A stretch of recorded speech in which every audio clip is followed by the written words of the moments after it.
मान्यताओं के अनुसार बाबा का जन्म 1900 के आसपास उत्तर प्रदेश के अकबरपुर में एक ब्राह्मण परिवार में हुआ था और बाबा नीम करोड़ी के पिता दुर्गा प्रसाद शर्मा ने उनका नाम लक्ष्मी नारायण रखा।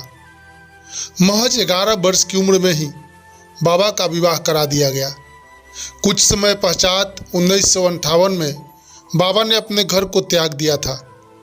गृह त्याग के बाद बाबा पूरे उत्तर भारत में साधु की भांति विचरण करने लगे थे।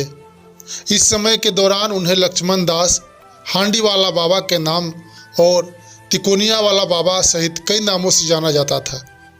जब उन्होंने गुजरात के बवानिया मोरबी में तपस्या प्रारंभ की तब वहां उन्हें लोग तलैया बाबा के नाम से जानते थे। माना जाता है कि लगभग 17 वर्ष की उम्र में बाबा को ज्ञान प्राप्त हो गए थे। बाबा ने 10 सितंबर 1973 को वृंदावन में अपने शरीर को त्याग दिया और अपने भगवान हनुमान जी के सानिध्य में चले गए। बाबा से जुड़े अनगिनत किस्सों में अगर इस किस्से का जिक्र न किया जाए तो बात कुछ अधूरी सी लगती है। इस घटना के बाद से ही लोग बाबा को नीम करोड़ी बाबा या नीम करोली के नाम से जानने लगे थे।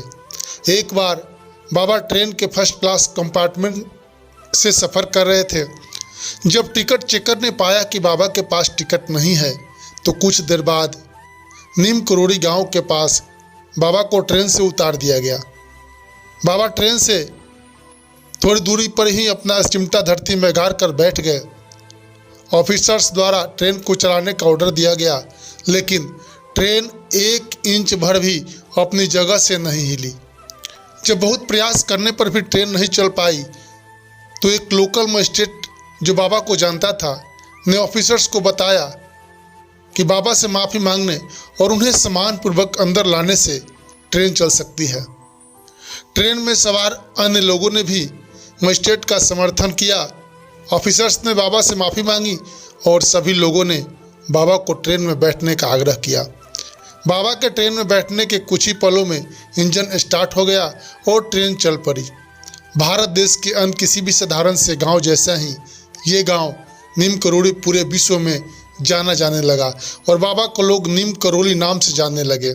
यूँ तो बाबा जी से जुड़े भक्तों के अनेक सुखद अनुभव है, परंतु सभी का जिक्र यहाँ संभव नहीं है। इनमें से एक सुखद अनुभव एक किस्से का जिक्र बाबा के भक्त रामदास रिचर्ड एल्पर्ट ने अपनी पुस्तक मिरेकल ऑफ लव में किया, जिसके बाद बाबा को वर्ष 1960 के दशक में अंतर्राष्ट्रीय स्तर पर लोग जानने लगे। अपनी किताब में रिचर्ड ने बुलेट प्रूफ कंबल नाम से एक घटना का जिक्र किया है। बाबा के कई भक्तों में से एक बुजुर्ग दंपति फतेहगढ़ में रहते थे।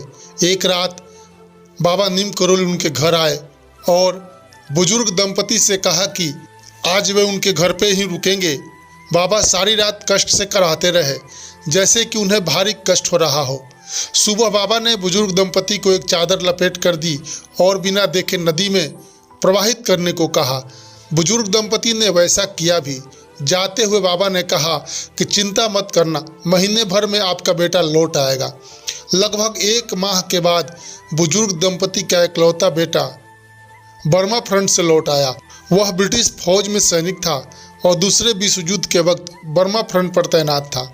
उसे देखकर दोनों बुजुर्ग दंपति खुश हो गए और उसने घर आकर कुछ ऐसी कहानी बताई जो किसी को समझ नहीं आई।